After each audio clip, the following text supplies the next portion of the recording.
So at the start of last year, I was in the absolute worst shape of my entire life, weighing 260 pounds at 6'3".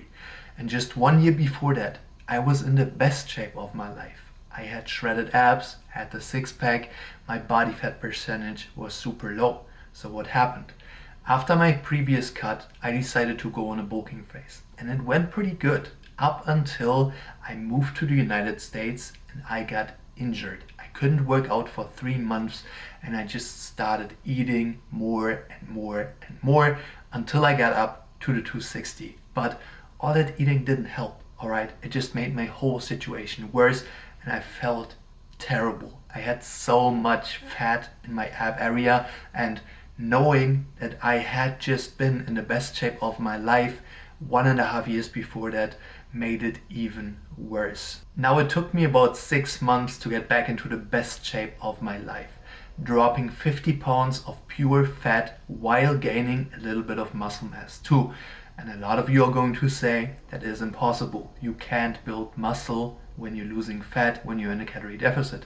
I'm here to tell you the opposite. It is absolutely true, especially when you're coming back from an injury like I did. And when you have the right meal plans and the right workout programs in place, this is absolutely possible. So what I'm going to cover in today's video is a complete step-by-step guideline on what exactly I would do in order to get back into the best shape of my life if I had to start all over again. I'm going to talk about the mental aspects as well as the physical ones because they are equally important. Now you're probably watching this video because you're stuck in the same exact situation that I was in. You were in shape before, you lost all your gains due to injury, due to whatever, you gained a bunch of fat and now you just can't make it out of that situation anymore. You feel disgusted when you look at yourself in the mirror, just like I did, because you know that there is so much more potential inside of you because you had it unlocked before, but now you're just sitting there and you're wasting away your potential. So instead of wasting any more time hating the way you look, actually apply every single thing I tell you in this video to your current situation. I promise you it will change your life, but only if you act on the information that I give you right here, alright? This is the full blueprint. After you have all the information, after you have all the resources, it is only up to you to make it work. And you can make it work because I've done it myself. I've done it with hundreds of my coaching clients. I've used the exact same framework for every single person that I've coached, and as I said, for myself again. So it does work, but it requires you to take action. So sit down, watch this entire video, take notes, and most importantly, there's going to be actionable steps within the video. I want you to pause the video whenever something like this comes up, you do the step, and then you move on with the video. This is how you're going to get the most out of it. And if your attention span isn't long enough, if you can't make it through the whole video in one sitting, watch the first half, come back, watch the second half, but do not stop after watching 5 minutes. And if you're already thinking this is going to be too long of a video, please stop watching it because it's not going to be the right video for you if you don't take this information to heart and fucking apply it to your own life. So let's get right into it.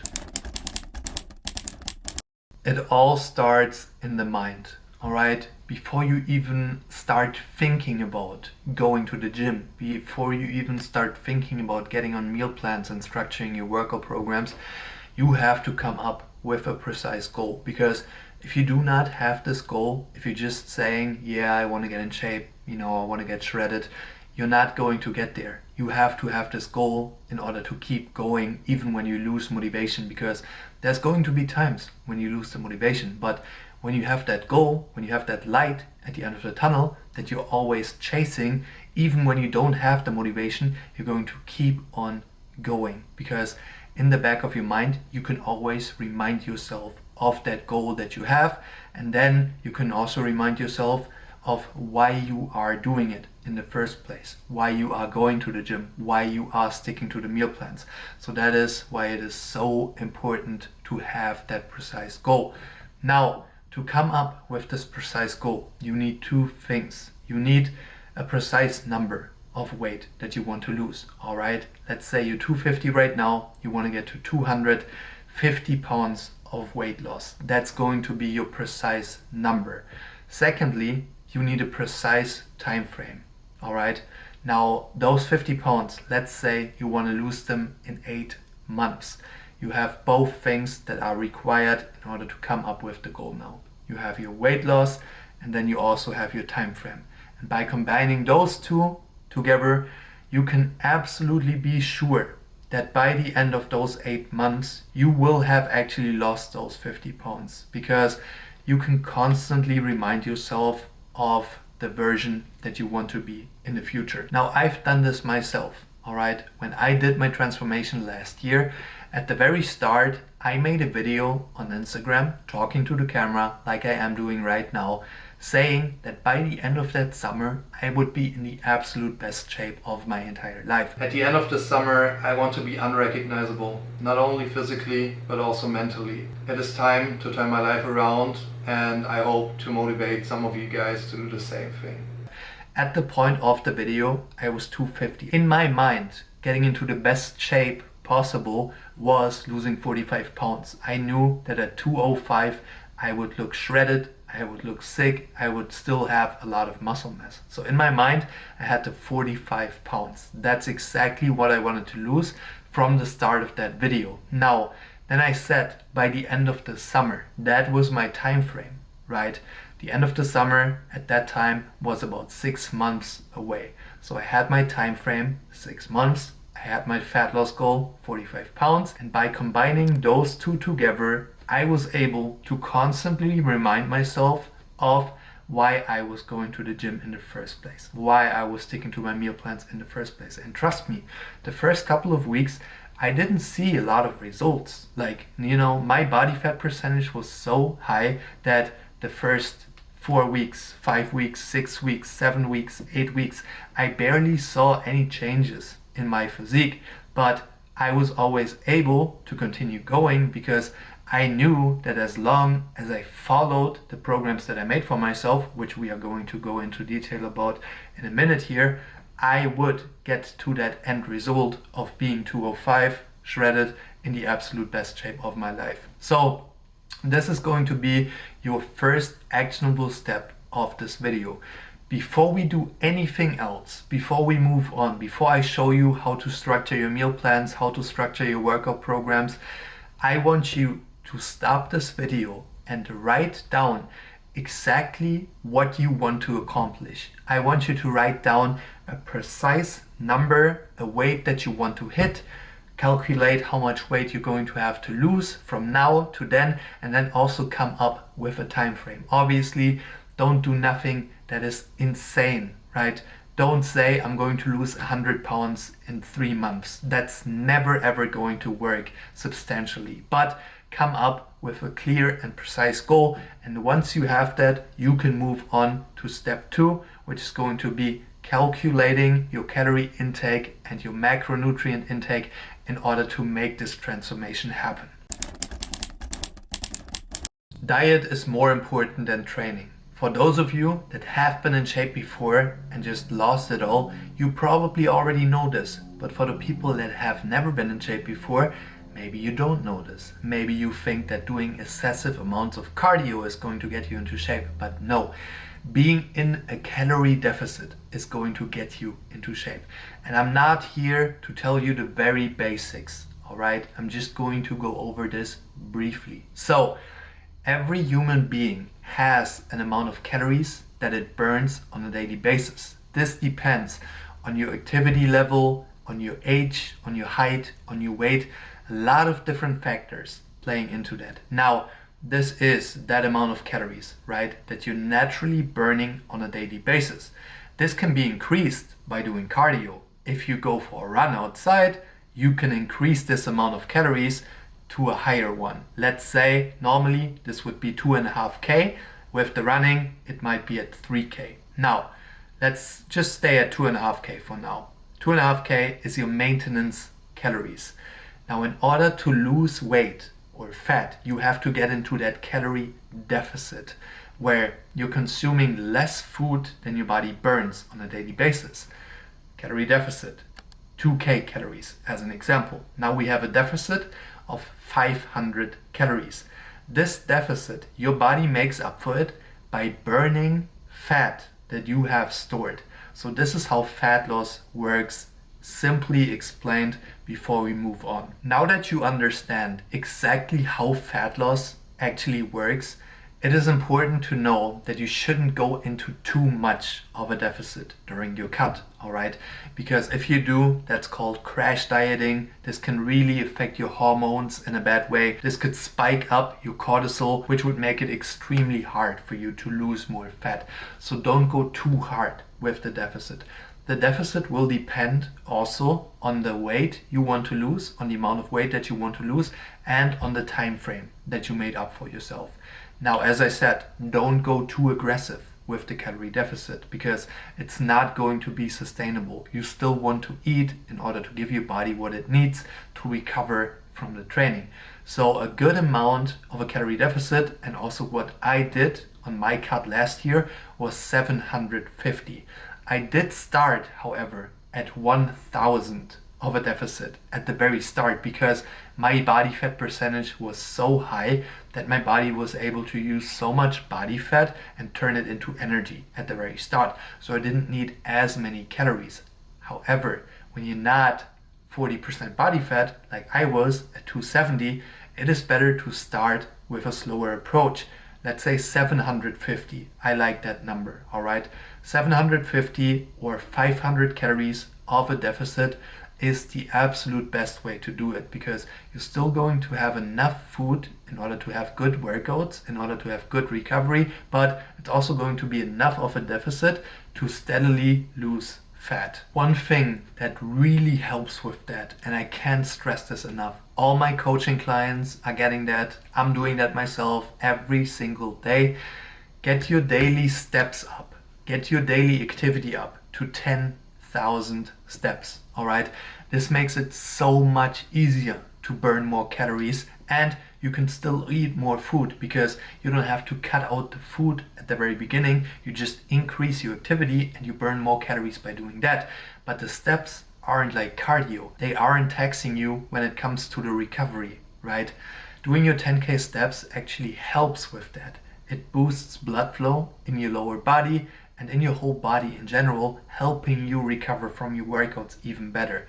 So getting those 10K steps in is going to be crucial, and it's going to be one of the 3 main pillars that are extremely important to make this transformation happen. So please get your daily activity up to 10K steps.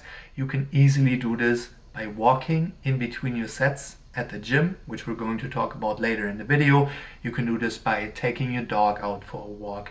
Whenever you have the opportunity to walk somewhere, just walk. Now, next up, let's talk about your macronutrient intake. All right, you have your amount of calories, that's going to be your calorie deficit. Now, these calories are made up of your macronutrients, your protein, your carbohydrates, and your fats.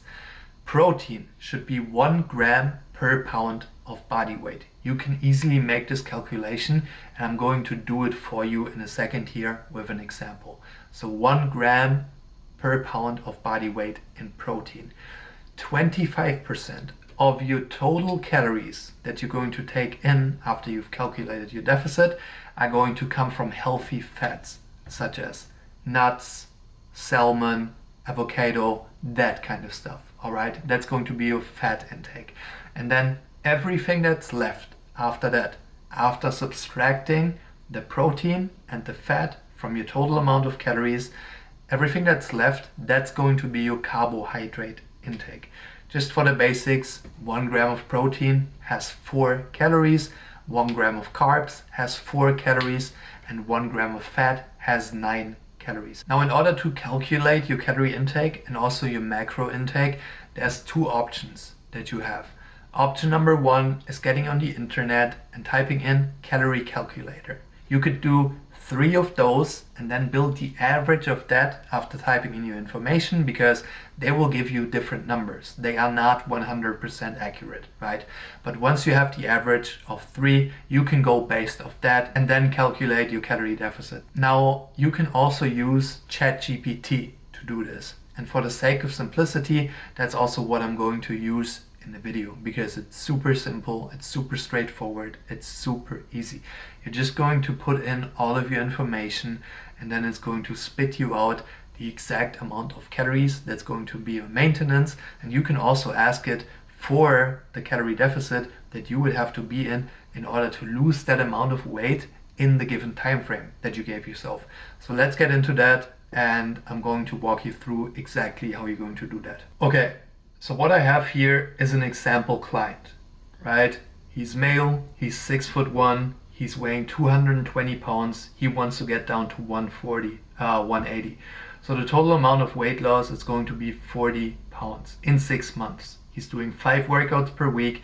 He's doing 10K steps daily. Now this right here, 1 gram per pound of body weight, I just explained it to you, right? With this information, you can just copy this, and obviously this is going to be your information in the example. Then you go to ChatGPT and you're going to type in, hey, I want to get in shape and here is my information. You're going to paste that in. Now you say, please calculate my BMR and TDEE based off all that information. Now this is the first step, right? Your BMR is your base metabolic rate. So this is what your body burns when you don't do anything else but basically exist, right? You wouldn't be able to move. This is just as a reference point. Now the TDEE is what your body burns with the activity already included. So this is going to be your daily steps. This is going to be your 5 workouts per week. So this has already everything included. Now, at the bottom here, let's see, where is it? TDE, 3.2K. We have the BMR at around 2K. Now, as I said earlier, the goal with this cut was to lose 40 pounds. That's what it said, right? 40 pounds in 6 months. So the next message would be, now I want to lose 40 pounds in 6 months. Please calculate the amount of calories I would have to eat. Kind of already did it here, but trust me, this is going to be important. I would have to eat in order to accomplish that goal. Now, please make 2 separate meal plans. That's the important part. 2 separate meal plans. Parentheses, 1 for training days and 1 for rest days. 1 for rest days. The rest day will have 200 calories less coming from carbs. Now, within this message, you're also going to tell it the amount of macronutrients you want in this meal plan. All right, remember what we talked about: 1 gram per pound of body weight in protein, 25% coming from fats, and the rest is going to be carbs. So here is the macro intake: 1 gram per pound of body weight in protein, 25% of total calories in fat, and then last but not least, the rest is coming from carbs. Please calculate. So now it's going to spit out exactly what we need, right? Has all the information. It already tells you what kind of a deficit you have to be in. So it's going to be a deficit of 750 to 800, which is absolutely manageable. So you can definitely do that in 6 months, 40 pounds. That's about what I did in my transformation. So it is sustainable. Now, It did make all these calculations, and down here, yeah, okay, it already, it already made you meal plans. Now we're going to do that on our own because the ChatGPT is very inaccurate when it does this, but down here we have the exact numbers that we want, right? We have the training day, 2.4K, we have the protein intake, the fat intake, and the carb intake. We also have the rest day, calories, protein intake, fat intake, carb intake. And that is how easy it is to actually get the numbers, the calorie intake and your macronutrient intake. So super simple, right? Super simple. Now, as I said, ChatGPT can be very inaccurate when it comes to making the meal plans, which is why I'm going to show you how to do it in a better way. Now that you know exactly how many calories you're going to eat on your cut, you know exactly which macronutrients you're going to eat on your cut, it is time to actually make your meal plans. So before I show you some sample meal plans I already made up that you can actually use, I'm going to link those as a resource. I'm going to tell you exactly what I'm linking later in the video because it's a whole lot, all right? But with those sample meal plans, I'm going to show you how this could look like. But before I do, I'll just give you some basic information what to take care of. So maybe you've tried tracking your foods with MyFitnessPal or with one of those AI like scanning apps. Those are all bullshit, all right? Especially the scanning apps. MyFitnessPal works, but I'm not a big fan of it because I found that it is so much easier when you just have set meal plans, which is what we are working with right here. When you're doing your stuff with MyFitnessPal and you're just going into the day knowing the macros that you should be hitting, it's very hard to do that because you don't have any structure. You could eat this for breakfast on one day and then something else on the next day, and sometimes you don't even know what to eat in order to hit those macronutrients. So having those set meal plans makes it so much easier because all you have to do is just check out the sheet, look at it, you see exactly what you have to eat, and then you can cook that and prepare it, and then you eat it, and then you do that every day for 6 months, and by the end of those 6 months you're going to be in the best shape of your life, and you don't even have to think about what you're going to eat. So having set meal plans is key. Now with those set meal plans, you want to make sure that you have 4 to 5 meals a day. Okay, this is ideal. You can have more than that. You can split up your total calorie intake into up to 6 to 7 meals. Like I have 7 meals a day, but I'm also a full-time online fitness coach, and I do understand that some of you are working jobs where you just can't eat all the time, where you don't have a lot of breaks in between, right? I have coaching clients as well who only eat 4 times a day because it just doesn't work any other way. But as I said, this should be at least 4 meals a day. You want to split up your calorie intake because first of all, it makes digestion a lot easier because you don't have to digest those big portions. Now, secondly, by splitting up your meal intake into 4 to 5 meals a day, you're also increasing the amount of times your protein muscle synthesis gets activated. Now, this sounds a little complicated, but it really isn't.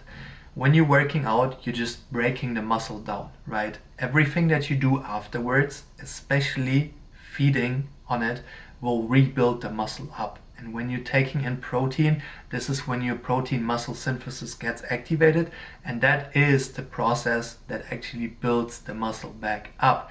So when you split up your calorie intake into 4 to 5 meals, each containing protein, at least 30 grams, this process is going to get activated more often, and you're going to recover way better than if you were just to eat 2 to 3 times a day. So always keep that in mind, guys. The third thing splitting up your calorie intake into 4 to 5 meals helps you with is just not being as hungry, all right? The cravings won't be as bad, and in a dieting phase, at some point, you will get hungry. But when you can eat more often throughout the day, it's going to be way easier to fight those cravings because you always have something to eat at least. Now, there are 2 meals that are extremely important. First up is your pre-workout meal. All of my clients have it. I have it myself. And this ensures that during your diet and also during your bulk and whenever you're working out, this just ensures that your workouts are always fueled with a lot of fast digestible carbs. So the pre-workout meal basically serves as a source of energy for your workout. You will eat this about 1.5 hours before your workout so that your body is actually able to digest all of those fast digestible carbs and turn them into energy that you can then use in that workout. So this is 1.5 hours before the gym. This can be cream of rice with a banana, with some berries, with some whey protein. I'll have all of that in the resources below in this video. The second meal or meal timing that's going to be very important is going to be your last meal of the day. Ideally, you want to be eating that meal about 2 hours before you go into bed. Maybe you've had it happen before and that right before you go to bed, you go out to eat and then it's super hard to sleep. That is because your body is still digesting the food. It can't really focus on getting, in that sleep kind of state. It can't really produce that melatonin because it's super busy. It's working super hard to digest all that food. So make sure that you eat the last meal of the day 2 hours before you go into bed, and this will allow you to sleep better than you ever have before. Now, during your dieting phase, you can swap out certain food choices, all right? It doesn't have to be the same thing over and over and over again. If you started with rice as your carb source, for example, you can swap it out for potatoes, you can swap it out for lentils, you can swap it out for sweet potato, you can swap it out for bread, like whatever you have in mind, whatever you prefer, you can always swap it back out, because at some point you will probably get tired of the food that you're eating each and every day. So you can make it more enjoyable for yourself by swapping out stuff every once in a while. I'm not the biggest fan of doing that, just because it's way more simple to stick to a certain meal plan for a longer period of time when nothing really changes, but at some point I'll also swap out some stuff. Pretty recently, for example, I swapped out the chicken, which was my protein source, for ground bison, which is now my new protein source, just because I was getting so sick and tired of the chicken. So don't be afraid of doing that. Just make sure that after you've made those adjustments, your calorie intake and your macro intake stays exactly the same. Now I'm going to walk you through exactly how you can make up those meal plans for yourself. All right, we're going to use this blank coaching sheet. I already put in the information, age 25.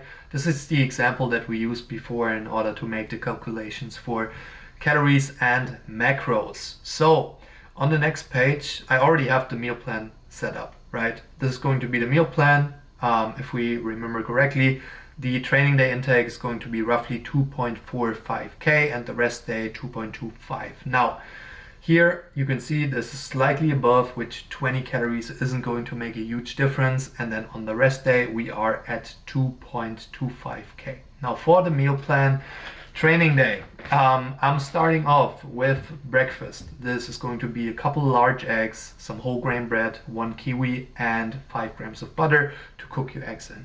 Nothing crazy, it tastes amazing. I have it every single day right now. I'm going to show you a couple pictures here.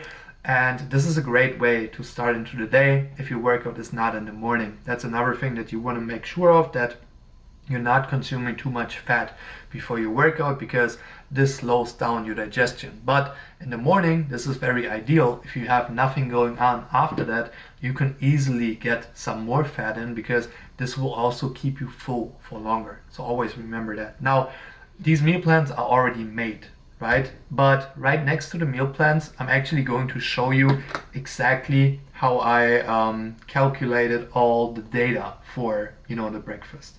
So on my phone, I'm going to get into MyFitnessPal, which I like to use for doing that. I don't use it to track my food, but I like it for making up those meal plans, because it has a big database when it comes to the food, right? It's very accurate when it comes to that. So for breakfast, I'm just going to click on add food. Now you can use a barcode scan, which I would highly recommend. When you have food at home, you're just going to click barcode scan, and then you can just put the barcode right there. It's going to scan it and then put in the packaging label for you already. But since I don't have anything in my room right now, I'm just going to type it in. So we're going to go with eggs, grade A large brown eggs. We're going to do 5 eggs. Now you can see the numbers right here, right? This is what I do. I track this. Then I'm also going to do the whole grain bread. I'm going to use Dave's Killer Bread. If you're from the United States, this is a great source. Then we also do 1 kiwi, fruit, say 1 kiwi, and 5 grams of butter in the tracking app. Now we have all of this, right? This comes out at 605 calories, just as it does right here. Now, how did I put it into the sheet? Super simple. I click on the X, it's showing you exactly how much protein, fat, and calories it contains. Now, I just typed it in, right? I copied this, 300 calories, 30 grams of protein, 20 grams of fat. Same thing with the whole grain bread. There's 2 slices, we have 220 calories, 10 grams of protein, 34 grams of carbs, and 3 grams of fat. And the same thing goes for the kiwi and the butter as well. So this is how easy it is to transfer that stuff into your meal plans. And I would highly recommend you to do it that way, because as I've mentioned, when you have this layout right here, it's so much easier to follow. You don't have to think about what you're going to have to track in that app. You can just look at those sheets, you see exactly what you're going to eat, and then you can swap out some food sources when you get super tired of it. For example, the sweet potato right here. I can use this as an example real quick. So on my phone again, I'm going to put in sweet potato, 200 grams, right? When you get super tired of the sweet potato, all you would have to do is just look for rice. I already have all of these scanned in here, so it's pretty easy. Rice, right? Now you see 164 calories. That's what we're getting from the 200 grams of sweet potato. For the rice, you would just check 45 grams. This comes out at roughly the same amount. Now, you change this by just, changing this to rice. You would put 45 grams. You would then put the new number of calories, the new number of protein, carbs, and fats. And that easy, you have your new carb source in here. And this goes for everything else as well. If you want to substitute anything, you can definitely do that. I will also leave you as a resource a full list of groceries that you can look at later on, which will show you exactly what kind of protein sources there are, what kind of carb sources, and when to use them. For example, split up into cutting and bulking phases. So that resource is really valuable when you don't even know what to use. Now, as I said, I already made up these meal plans. You can use them as an example. Obviously, you would have to make your calculations first based on what we did in step 2. So go on AI, put in your information, get your numbers, and then you can adjust this stuff with the help of MyFitnessPal, which we just went over. Now I'm also going to leave you a link to MyFitnessPal because I've been using the app for years and I think it's amazing. So you're going to get all of that in the resources. So please check the description of this video. For the meal plans, as I said, you can make your adjustments based off the numbers that you get from step 2 from ChatGPT. All right, your calorie intake, your protein intake, your carb intake, and also your fat intake. And then you can absolutely use the same structure. In here, I think we have 6 meals. We have breakfast, lunch, lunch 2. We have a pre-workout meal, which I mentioned before, extremely important. Then we have the post-workout shake, also a pretty good alternative to get your protein in after the workout. And then you have your dinner. And that's it. So we have 6 meals a day. This is a great split up. You can use this. You can remove one meal. But in order to make it as simple as possible, I would really recommend you to use this exact layout. Only make your adjustments based off what I just showed you, and then you can get going, you can start losing fat, and you can start gaining muscle and get into the best shape of your life, all right? Now, another thing that is extremely important and often overlooked is the fact that you have to track your body weight over time, all right?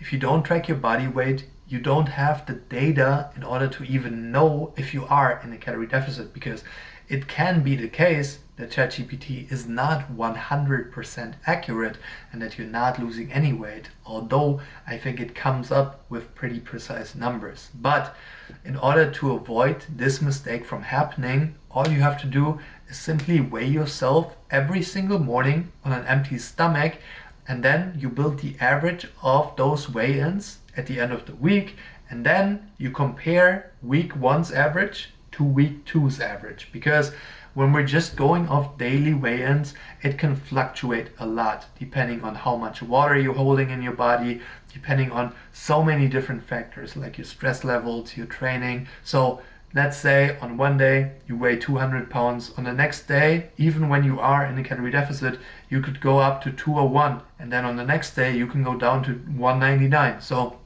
it can really fluctuate from day to day, which is why we are always going on weekly averages, because they can give us way more accurate numbers when it comes to your actual body weight. Now, we are going to do this by also using the template I have for you. All right, so this is an all-in-one coaching template. This is what I use for my coaching clients and also for myself as well. So use it. It will help you so much. It'll make it all so much easier. But I'm going to show you how to do this. So let's say we start off in week 1, right? And this is not just for your weight. There's other stuff that you should be tracking, but I'm just going to touch on the weight right here, okay? So with the weight, let's say we start off at 220, the next day we are at 221 for whatever reason. You know, maybe you had more salt on this day. This can increase your body's water retention, and then your weight goes up the next day. So don't be too discouraged by, you know, daily weigh-ins. Always look at the weekly average. Now, the next day it might drop down to 219, then the next day 218, then maybe it's going back up to 219, and then 218 again, let's say 218. So now we have an average of 219. Now, the next week when you go in, your first weigh-in might be 117, 218, 219, let's say that. Now you're going back to 217, to 16.5, again to 16.5, and then maybe even, let's say 214. Now, look at this data we have right here, right? You ended the week on 218, July 6th. Now, 217, and then it went back up on Tuesday and Wednesday. It went back up to 219, but this is no reason for you to worry, because as I said, we always want to look at the weekly averages. Now, the weekly average from week 1 was 219. The weekly average from week 2, as you can see, was way lower because we had way more weigh-ins under 219 right here at the end of the week. So it came out at roughly 217, meaning that we lost 2 pounds in that week. And a lot of that is going to be coming from fat. So always keep that in mind when you are tracking your weight. Don't stress too much over daily weigh-ins. Always look at the weekly averages, and then you'll be good to go. One other thing that you can go based off is the end of the week. If it's trending downwards, that is always a good sign, right?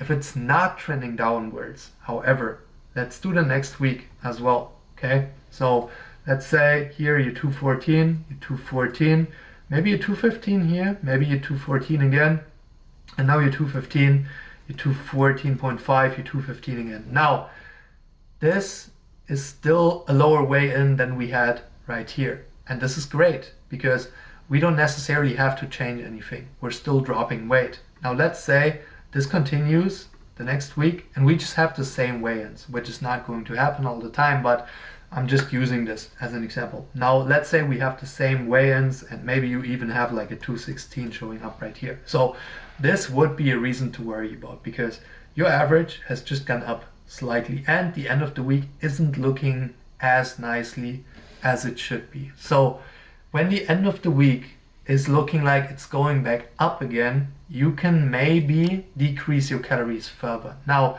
you should be very conservative with this. You should really wait it out maybe for another week, but when this happens, this would be a sign to reduce the amount of calories further to the next level. When you get stuck for like 1 or 2 weeks at the same weight average and nothing is changing, then you can slowly take out more calories, reduce your total calorie intake by another 200 or so to push the calorie deficit again, and then you should be able to lose more weight. Or you increase your daily activity, you can add some cardio at some point in the future, you can get your daily steps in to 15k to 20k if you want to, even if that's a little extreme, even, for me, but you could do that, and then you can, get into that calorie deficit again. But always keep that in mind. We're always going off the weekly average, and even here, right, this is 215 at the end of the week, this is 214 at the end of this week, but the average is still lower, which means that we are still in a calorie deficit. So as long as the scale is going down, you are 100% on track with your meal plans and with your calorie deficit. Now let's get into the most exciting pillar of this whole journey, which is going to be the training, the workouts.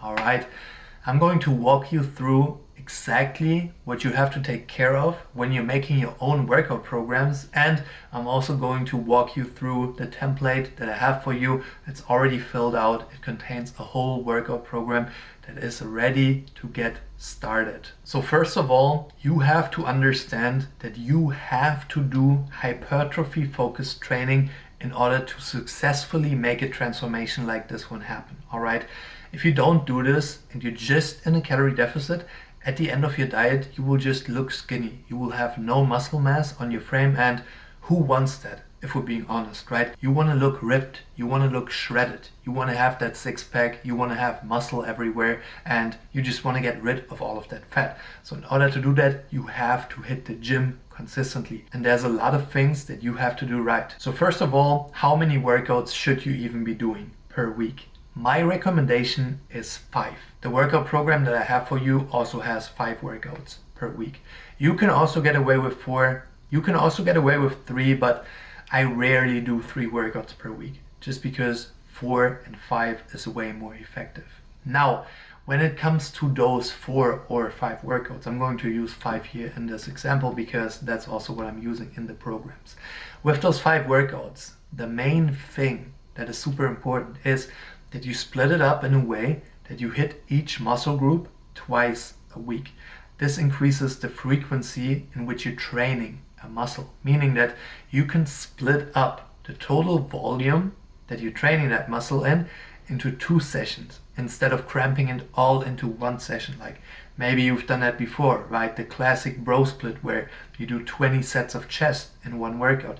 That's just way too much. There's so much junk volume in that. Let me explain that real quick. Junk volume means that at some point in the workout, your chest is just not capable of moving weight effectively anymore, right? When you do 5 sets of bench press and then 2 sets of chest flies, your chest is already pretty cooked. Everything that comes after that is just unnecessary load, unnecessary strain that you're putting on that chest, compared to if you split that up into 2 sessions. Let's say you do 8 sets of chest in 1 workout and then 8 sets of chest in another workout. You have so much more energy available in those 2 sessions. You see where I'm getting at? Compare that to doing 16 sets of chest in 1 workout. At the end, you will not have the energy anymore. When you split it up into 2 sessions, you have so much more energy in this session and so much more energy and focus in this session as well. So that's the main point of having 4 to 5 workouts a week, being able to split up your total volume into 2 workouts. Now, when it comes to the total volume, I have a chart for you guys, which I'm going to put on the screen right here, and I'm going to go over it with you real quick. So on this sheet, on this chart, you're going to see 4 different numbers. So let's start on the left, right? Here you have your muscle groups, obviously. Now, after that, this means minimum volume, all right? Minimum volume stands for the amount of sets that you have to do per week in order to just keep the muscle size that you already have. Meaning that for your back, you would have to do 8 sets per week in order to maintain the muscle that you have right now. For your biceps, it would be 5 sets, for your triceps 4. And by doing this, you're not going to grow, but you're just going to maintain. The next stage is going to be the minimum effective volume. My bad. So with this one, you're going to grow a little bit, but this is like the bare minimum that you have to do in order to get some growth out of your workouts. So with this one, you're still missing out on a lot of gains. Now, with the next one, this is the sweet spot, all right? This is the maximum adaptive volume, meaning that when you're training in that range, your body is still able to recover from those workouts that you do on a weekly basis, but it's going to be at the very, upper limit almost when you push it there. For example, when you're doing 22 sets of back, it's going to be hard to recover from that, especially when you're training those with super high intensity. Now, the same thing applies for everything else in here. And as with everything, genetics do play a role. Some people, their chest recovers extremely fast compared to other people. Their chest might not recover extremely fast, and they might only be able to do 14 sets per week, whereas the first person might be able to do 20 sets per week and recover from that very fine. So with that, you kind of have to find the sweet spot, but it is definitely within those ranges right here. So I would recommend you to just pick out a number from the range, from the maximum adaptive volume range right here.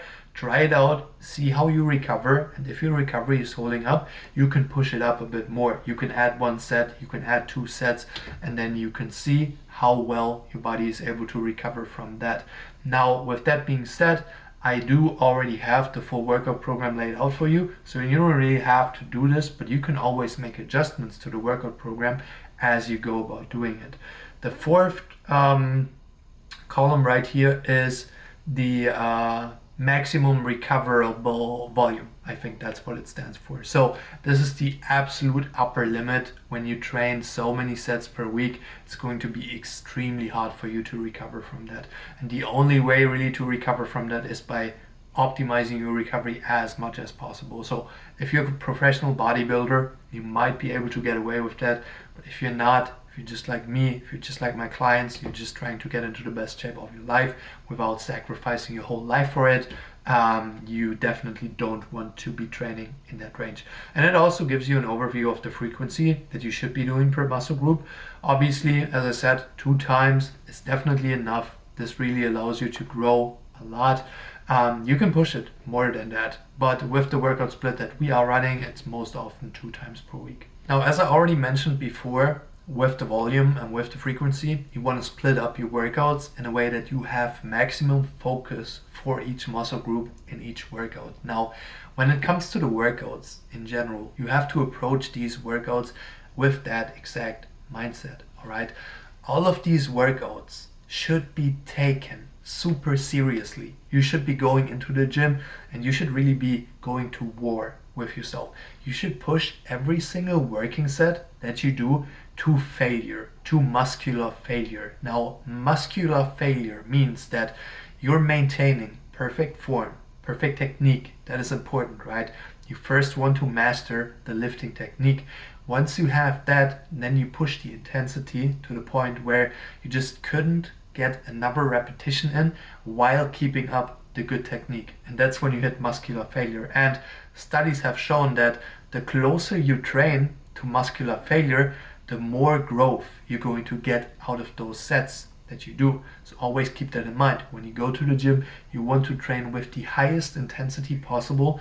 You really want to push yourself, but obviously you also don't want to do too much volume because there's going to be junk volume. So with the workout program that I have for you, this is already taken care of. You have the perfect amount of volume, you have the perfect amount of frequency, and all of these sets that you see in there, you can and you should push yourself very, very hard to the limit in order to get the most out of the program. Now, talking about the program, I'm just going to touch on this briefly because I've already made a video breaking down the program into its very essence. But just to give you the quick overview, and obviously you will also be able to watch that video.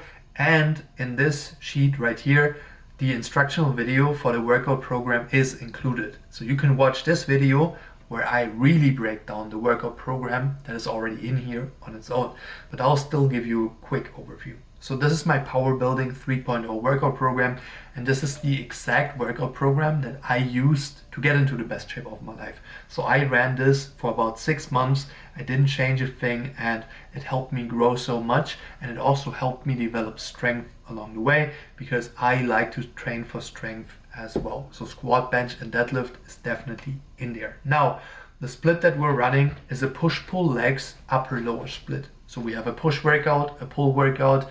Push workout, we're doing chest, shoulder and triceps. Pull workout, we're doing biceps, rear delts and also our back muscles.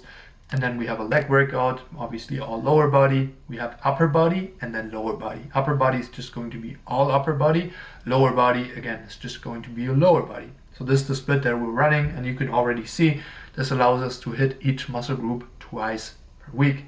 Now, you're going to have 2 rest days because we have 5 training days. And the daily step goal here, I still have it at 12K. You can do 10K, you can do 12K. I would like you to do 12K. It's going to be easier for you to cut that way, but you can also stick to the 10K. Now, this is going to be the split over here. You can see when to take rest days. You can see that the whole thing repeats itself on a weekly basis. So also you don't have to think about, well, what I'm going to, work out on this day. No, it's just the same workout each and every day, every week.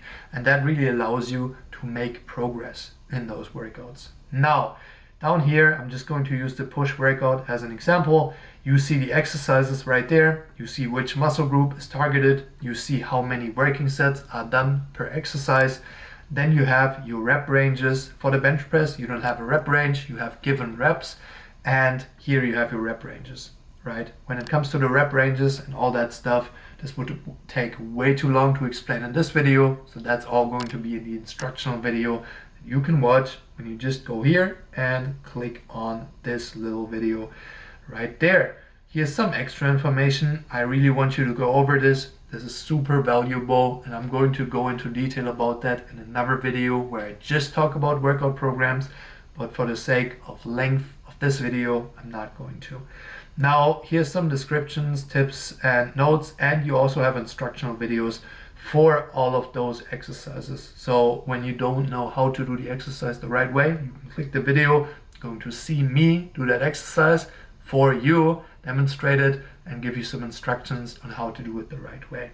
And you also have substitutes in the case of you not having that equipment available at your gym. So you can substitute that for one of those exercises in there. But that's going to be it for the workout program. As I said, I ran this one for myself for 6 months. It helped me get into the best shape of my life, and it will definitely work the same way for you if you take it serious and if you also focus on progressive overload. That's another big one.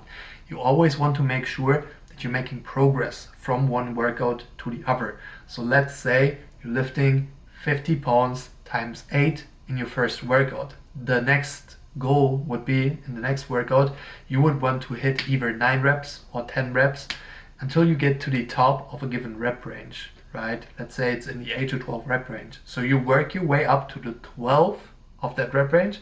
Once you get there, then you increase the weight slightly. It's probably going to drop down with the reps again, but then you work your way back up again, and that thing just continues on and on and on. This is how you're always giving your body the signal that it needs to adapt to the stress that you're putting onto it in training. And this is how muscle growth essentially works. So always focus on progressive overload, guys. Super important. I cannot stress this enough. But that's going to be it with the workout program part. As I said, more information within that instructional video, so please go ahead and watch it.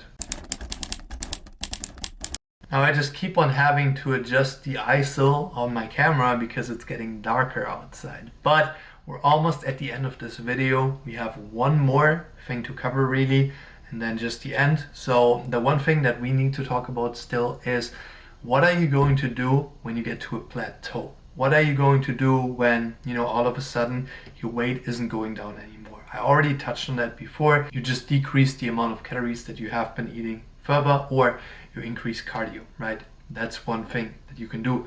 But there's also going to be plateaus when it comes to the fatigue that is building up over time, because when you're in a constant calorie deficit for such a long period of time, pushing 3 months, pushing 4 months, it's going to be extremely stressful for your body, which is why there's something called diet breaks, refeeds, and deload periods. So let me break all of these three down for you real quick. Diet breaks are periods in which you go back to eating at maintenance to fill up your body's glycogen stores again and to just give it more energy, all right? More food equals more energy. So this is usually a period of either 1 week or sometimes even 2 weeks, depending on the length of your diet.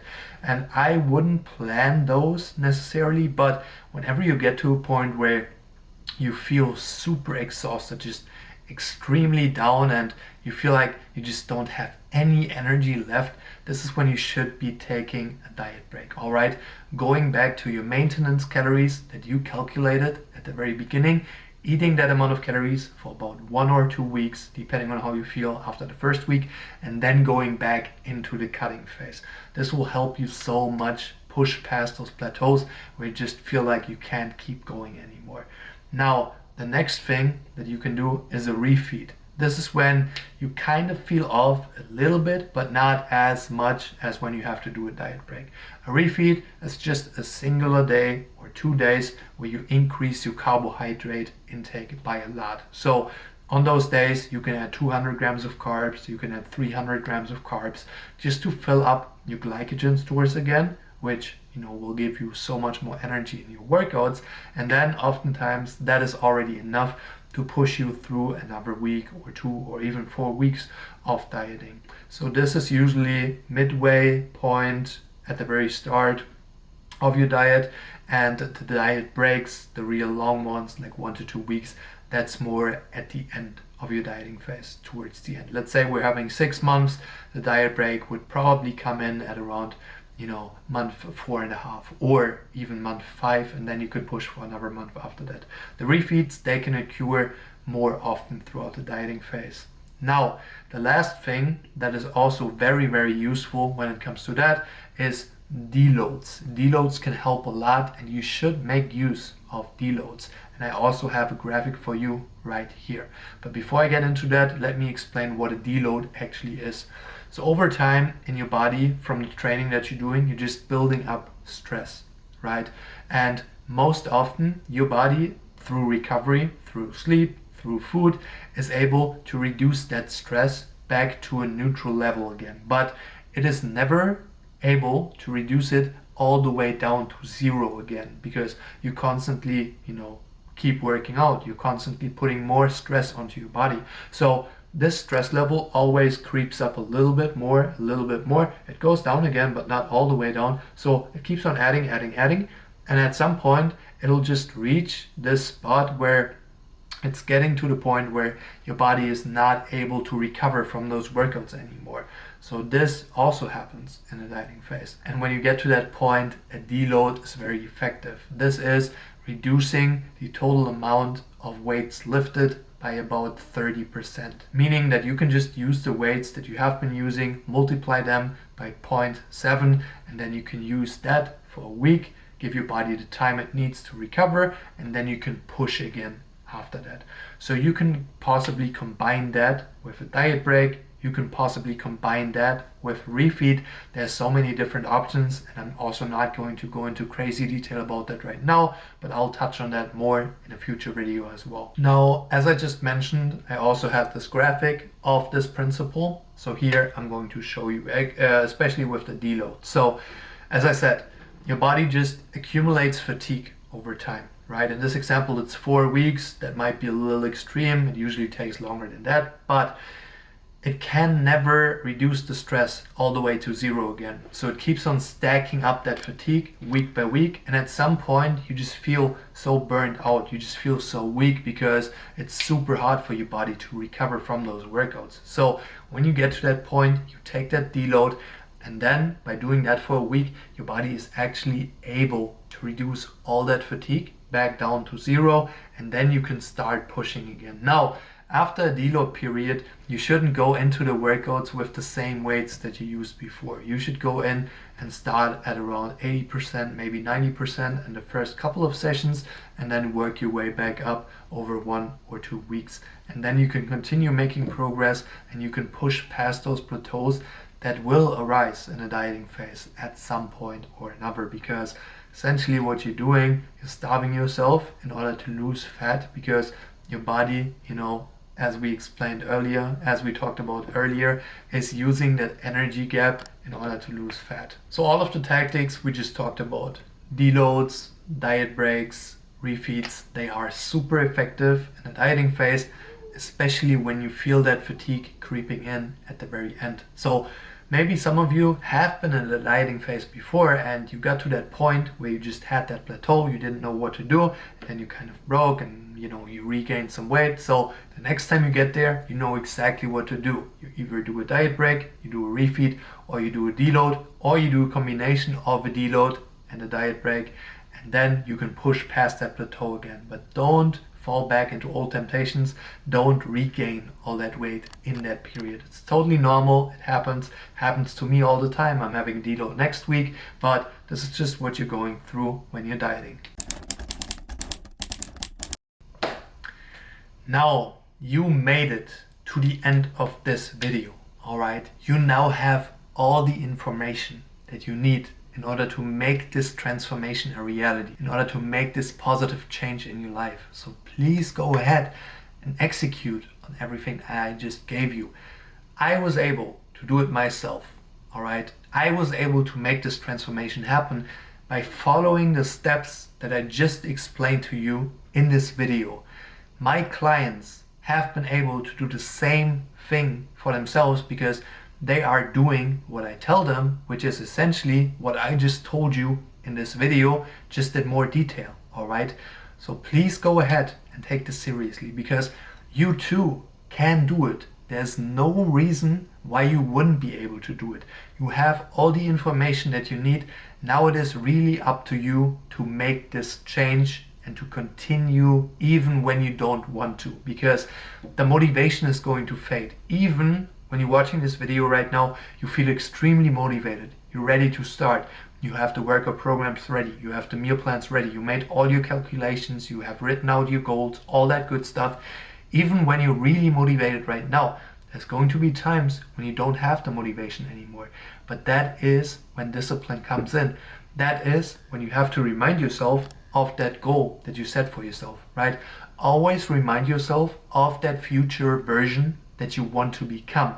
Always remind yourself of the time frame that you have given yourself. You can think of this as a sort of failure. If you don't hit this by the end of those 6 months, you have failed your mission. So keep that pressure on yourself. It really helps. And also just collect all the small wins along the way, all right? Every pound that you're dropping per week, that's a win. Every time your jeans is fitting more loose, that's a win. Every time you're going to the gym, you're showing up for yourself, you're pushing hard, you're lifting more weight, that's a win. Every time you're eating according to the meal plan, you're following the structure, that is a win, all right? Keep yourself motivated by those things. But the biggest one, I would say, is the gym, the progress that you're making at the gym, all right? If you execute the workout programs the right way, you will make a ton of progress in the gym, and that is going to be super, super motivating, because you can see the weights at the gym going up, you will see your body weight going down, and that is exactly what you want to happen. Now, I've spent hours putting all of this information into an easy to understand and actionable video for you to follow, all right? So do yourself the favor of using this information. I'm doing this for you. I'm not doing this for myself. I'm doing this for you because I know how awful I felt when I was in your situation, all right? I was feeling so bad about myself. I was so pissed at myself for not acting, even though I already knew what I had to do. I really hated myself for not doing it. And I know that you feel the same way.